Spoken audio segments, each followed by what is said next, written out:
Good evening and welcome to Poland Daily. I'm KONRAD GORLINSKI, and this is the news. Well, Poland's largest opposition party, Civic Platform, is struggling with the repercussions from the attendance of some of their most prominent representatives at a birthday party of one of Poland's foremost political journalists. The grassroots are upset that the politicians attended the party together with representatives of the ruling Law and Justice Party, which the opposition has alleged is busy eroding democracy in the country. Many Civic Platform supporters are also upset with their politicians for attending the birthday party instead of attending parliamentary sessions. The Civic Platform party leader has publicly admonished top party representatives Borys Budka and Tomasz Siemoniak. Donald Tusk obviously used the opportunity because there is a power transition process in the Civic Platform party, and it's beneficial for him to remove those who opposed his return to Polish politics. That's why the birthday party only resulted in turmoil in one party, Civic Platform. Unofficially, Civic Platform politicians admit that Borys Budka and Tomasz Siemoniak offered to resign only under Donald Tusk's pressure. This is an act of humiliation against politicians who have been very loyal to Donald Tusk in recent times. I do not see any great fault on their part. Donald Tusk wants to show that he rules with a firm hand. The pictures are problematic for Civic Platform as they undermine Civic Platform's argument that the ruling party is a threat to Polish democracy. Central European leaders signed a joint declaration yesterday saying immigration should not be the answer to the European Union's declining birth rate, while calling on the bloc to keep family policy under national jurisdiction. The countries of the Visegrad Group have long been at odds with Brussels about what should be done to stop mass immigration to Europe. Increasing the number of European children is essential to preserving Europe's Christian culture and other religious traditions for future generations, said the statement signed by Prime Ministers of Hungary, Poland, the Czech Republic, Slovenia, and the President of Serbia, which is not an EU member. Czech Prime Minister Andrej Babis said the only sustainable solution was to increase birth rates, and said his Central European neighbours Hungary, Poland, and Slovakia were following the same approach. The uncontrolled mass migration to Europe has nothing to do with the sustainability of the European society. On the contrary, the only truly sustainable solution against the extinction of Europe is to increase the birth rate of the original population, which is a common approach for the Visegrad 4 countries, Czech Republic, Hungary, Poland, and Slovakia. Only by doing so will we avoid the situation of some Western European countries that have been changing before our eyes from year to year. Babis is facing an election in 2 weeks and is campaigning on a strongly anti-migrant platform. On Wednesday, he and Hungarian Prime Minister Viktor Orban visited a fence built along Hungary's border with Serbia. It was built in the wake of the 2015 migrant crisis. They think that by settling faraway foreign populations, the population decrease can be stopped.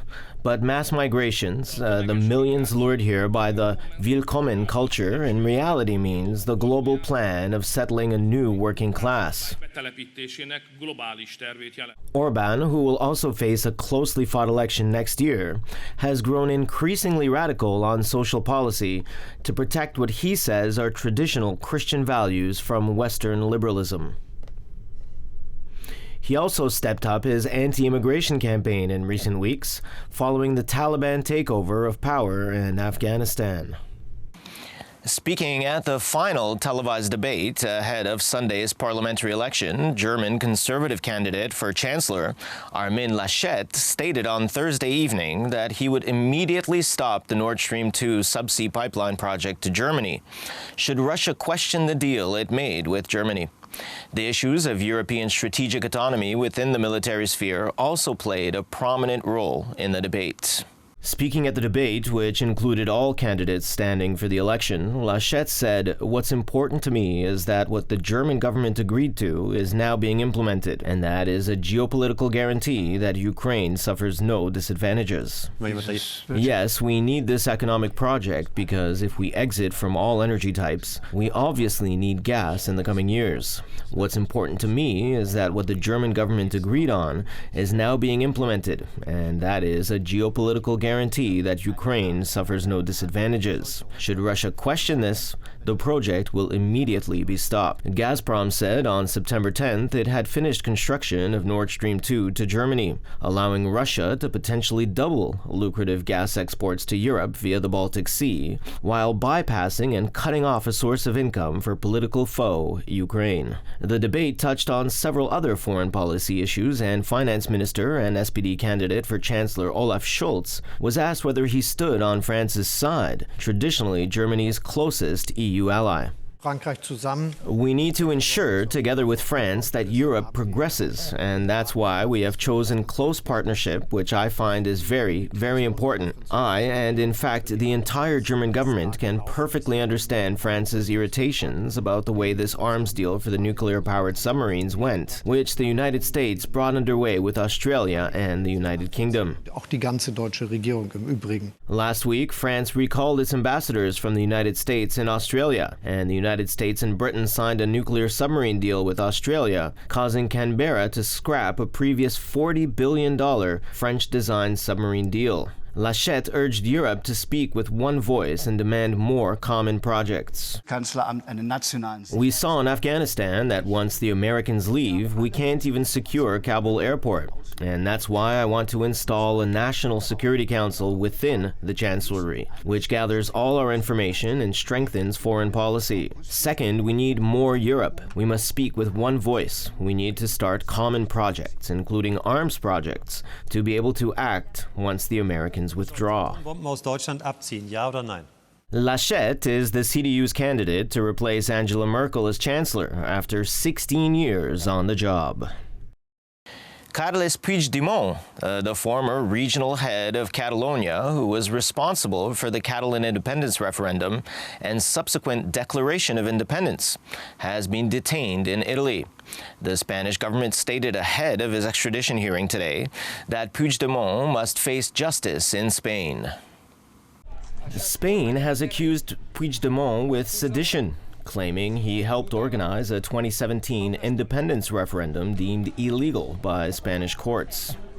The Catalan leader was detained by Italian border police at Alghero airport as he arrived on the island of Sardinia on Thursday evening. Puigdemont attended an Italian court this morning, though it is unclear whether the judge will decide whether he should be extradited, Italian newswire ANSA reported. In March, the European Parliament stripped Puigdemont of the immunity he enjoyed as a member since 2019. The European Parliament has decided that they have no more immunity. And we have made an appeal in Luxembourg against this decision of the European Parliament.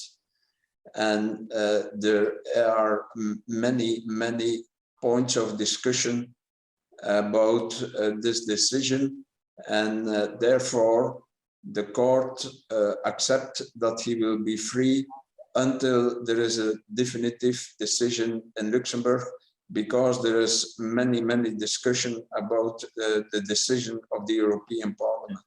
Puigdemont is living in a self-imposed exile in Belgium and traveled to Alghero from Brussels to meet with the regional head of Sardinia and its ombudsman. Puigdemont is subject to a European arrest warrant issued by Spain. It's a risk. You see, the fact that he is arrested in Sardinia is the proof that it stays a risk to travel in Europe or in the world, because there is also an international warrant. I think it's better to stay in Belgium. The referendum brought on Spain's biggest political crisis in decades and was followed by a unilateral declaration of independence by the Catalan parliament in October 2017. and this prompted the central government to impose direct rule from Madrid and authorities to arrest separatist leaders. As always, thanks for tuning in this evening. Please stick around for Poland Daily Business, Poland Daily Weather, and other programs. But for me, it's have a great weekend.